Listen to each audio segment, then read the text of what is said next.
தலைவர் கலைஞருக்கு 1000 இடங்களில் 1000 அமைப்புகள் நூற்றாண்டு நிறைவு விழாவை நடத்தினாலும் அதற்கெல்லாம் முத்தாய்ப்பாக தாய் கழகம் எடுக்கிற இந்த சிறப்பான நிகழ்வில் தலைமை பொறுப்பினை ஏற்றிருக்கக்கூடிய அண்ணன் செல்வம் அவர்களே, மேடையிலே விட்டிருக்கக்கூடிய நம்முடைய முன்னாள் அமைச்சர், கழகத்தின் கட்டை விரல் என்று தலைவர் கலைஞரால் பாராட்டப்பெற்ற மேனாள் அமைச்சர், கழகத்தின் உயர்நிலை செயல்திட்ட உறுப்பினர் ஐயா பொன்முத்து ராமலிங்கம் அவர்களே, மற்றும் விடுதலை சிறுத்தைகள் கட்சியினுடைய மண்டல பொறுப்பாளர் அண்ணன் மாலின் அவர்களே, மாவட்ட செயலாளர் ரவிக்குமார் அவர்களே, மற்றும் திராவிடர் கழகத்தினுடைய பொறுப்பாளர்களே, இன்றைக்கு திமுக கலை இலக்கிய பகுத்தறிவு அணியினுடைய மாநில துணை செயலாளர் அண்ணன் வீரகணேசன் அவர்களே, நிறைவு விழா பேருரை ஆற்ற வருகை புரிந்திருக்கக்கூடிய பாசமிகு சகோதரி வழக்கறிஞர் சேமை மதிவதனி அவர்களே, மற்றும் இங்கே திரளாக வீட்டிருக்கக்கூடிய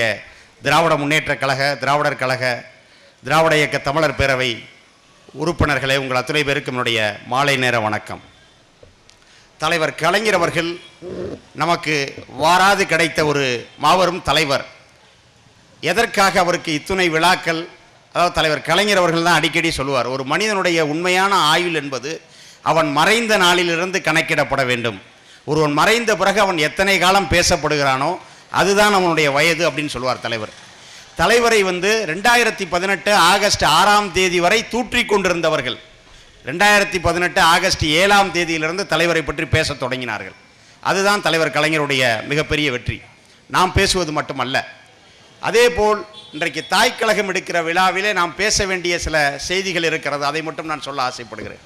அதாவது தலைவர் கலைஞரை என்று வரலாறு ஆரம்ப கட்டத்திலிருந்தே வன்மத்தோடே ஒரு குறிப்பிட்ட நபர்கள் அணுகினார்கள். காரணம் என்னன்னா, அவர்களுடைய சாம்ராஜ்யத்தை உடைத்தெறிந்தவர் தலைவர் கலைஞர்.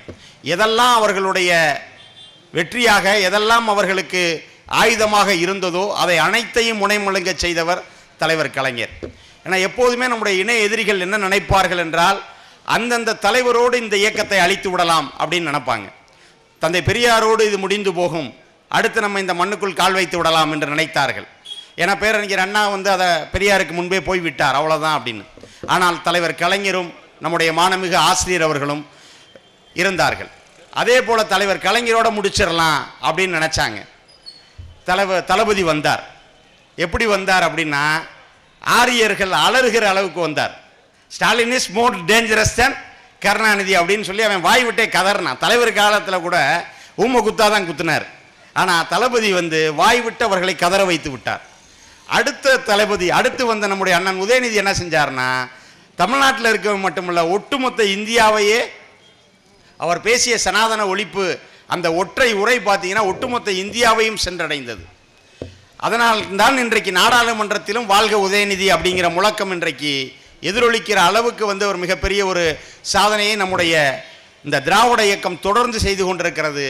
அதனுடைய ஒரு விழாவை தான் இந்த விழா இரண்டும் சேர்ந்து நடைபெறுகிறது. தலைவர் கலைஞர் அவர்களுடைய நூற்றாண்டு நிறைவு விழாவும் 40க்கு 40 வெற்றி பெற்ற அந்த வாக்காளர்களுக்கு நன்றி அறிவிப்பு கூட்டமாகவும் இந்த கூட்டம் நடைபெற்று கொண்டிருக்கிறது. தலைவர் அவர்களுக்கு இந்த நூற்றாண்டு நிறைவில் நாம் கொடுத்த ஒரு மிகப்பெரிய பரிசு தான் இந்த 40க்கு 40 வெற்றி என்பது. நாடு இப்போது கிடைக்காமல் போயிருக்கலாம், ஆனாலும் கூட வெகு விரைவில் நாடும் கிடைத்துவிடும். அதற்கான நிலைதான் இப்போது அங்கே ஏற்பட்டு கொண்டிருக்கிறது. ஆகவே இந்த நேரத்தில் நாம் எடுத்துக்கொள்ள வேண்டிய ஒரு மிகப்பெரிய உறுதி என்னன்னா, இந்த இயக்கத்தை நாம் காப்பாற்ற வேண்டும். கொள்கை ரீதியாக ஒரு மிகப்பெரிய வாக்கு வங்கியை நாம் உருவாக்க வேண்டும். ஏன்னா ஒவ்வொரு தேர்தலுக்கும் வாக்குகள் மாறலாம். நலத்திட்டங்களின் அடிப்படையில் சில வாக்குகள் வரும், கூட்டணிகளின் அடிப்படையில் சில வாக்குகள் வரும். ஆனால் கொள்கை ரீதியான அந்த கொள்கை வாக்கு வங்கி தான் என்றைக்குமே நிரந்தரமாக இருக்கும். அந்த கொள்கை வாக்கு வங்கி தான் இது போன்ற இன்றைக்கு 40க்கு 40 என்கிற ஒரு வெற்றியை நமக்கு பெற்றுத்தந்திருக்கிறது. ஆகவே அது முக்கியம். நான் முதலில் சொன்னேன், தலைவரை வரலாறு முழுக்கவே அவர்கள் குறிப்பிட்டவர்கள் வன்மத்தோடே அணுகினார்கள் அப்படின்னு. அதில் அவர் மீது தொடர்கிற அளிக்கப்பட்ட ஒரு விமர்சனத்தை இந்த நூற்றாண்டு நிறைவு விழாவில் பேசுவது என்பது சரியாக இருக்கும் அப்படிங்கிறதுனால அந்த செய்தியை மட்டும் பதிவு செய்துவிட்டு, தங்கை போன்ற ஆட்கள் நீண்ட உரையாற்ற வேண்டி இருப்பதால் அவர்களுக்கு வழிவிட ஆசைப்படுகிறேன். என்ன அப்படின்னா, மீண்டும் மீண்டும் ஒரு பொய்யை சொல்லுவாங்க. அதாவது 50 தலைவர்கள்னு இருந்தாங்க, அவங்க எல்லாத்தையும் ஓரம் கட்டிட்டு கலைஞர் வந்துட்டாரு அப்படின்னு சொல்லி ஒரு பொய்யை மீண்டும் மீண்டும் சொல்லுவார்கள். அப்படிப்பட்ட ஒரு வரிசை இல்லை. அதே போல் அடுத்து என்ன சொல்லுவாங்கன்னா, எம்ஜிஆருடைய ஆதரவுனால தான் கலைஞர் முதல்வர் ஆனார் அப்படின்னு சொல்லுவாங்க. இது அனைத்துக்கும் மிகப்பெரிய பொய். இதை ஏன் இந்த மேடையில் நாம் சொல்லுகிறோம்னா, தலைவர் கலைஞர் அவர்கள் திராவிட முன்னேற்ற கழக தலைவராகவும் தமிழ்நாடு முதல்வராகவும் பொறுப்பேற்றதற்கு பின்னாலே இருந்த ஒற்றை மனிதர் தந்தை பெரியார் தான். அந்த தந்தை பெரியார் அவர்களுடைய ஆதரவு தான் தலைவரை திமுக தலைவராகவும் அதே போல முதல்வராகவும் தேர்ந்தெடுக்க வைத்தது. அதே போல திராவிட முன்னேற்ற கழகத்தினுடைய பெரும் பொறுப்புக்கு தலைவர் வராத காலகட்டத்தில் இருந்தே இந்த தொண்டர்களால் விரும்பப்படுகிற தலைவராக தலைவர் கலைஞர் அவர்கள் இருந்தார்கள். அதனால் தான் அவருக்கு ஒவ்வொரு கிளைக்கழகத்திலும் வேகமாக செயல்படுகிற தொண்டன் யாருங்கிறத தலைவர் கலைஞர் அறிந்து வைத்திருந்தார். அதனால் தான் அவருக்கு மாநிலம் முழுக்க செல்வாக்கு இருந்தது.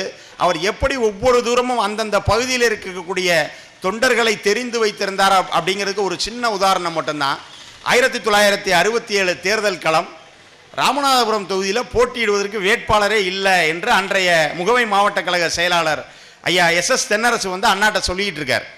அப்போது தலைவர் கலைஞர் அவர்கள் கூட இருக்கிறாரு. அண்ணா சொல்கிறார், அப்படியா, ஒரு வேட்பாளர் கூட நம்மளால் அங்கே நிறுத்த முடியாதா அப்படின்னா, இல்லை, அங்கே ராமநாதபுரத்தில் காங்கிரஸ் சார்பாக மன்னர் சேதுபதி போட்டியிடுகிறார், அதனால் அவரை எதிர்த்து போட்டியிட யாருமே முன்வரவில்லை, நம்மகிட்ட வேட்பாளர் இல்லை அப்படின்றாங்க.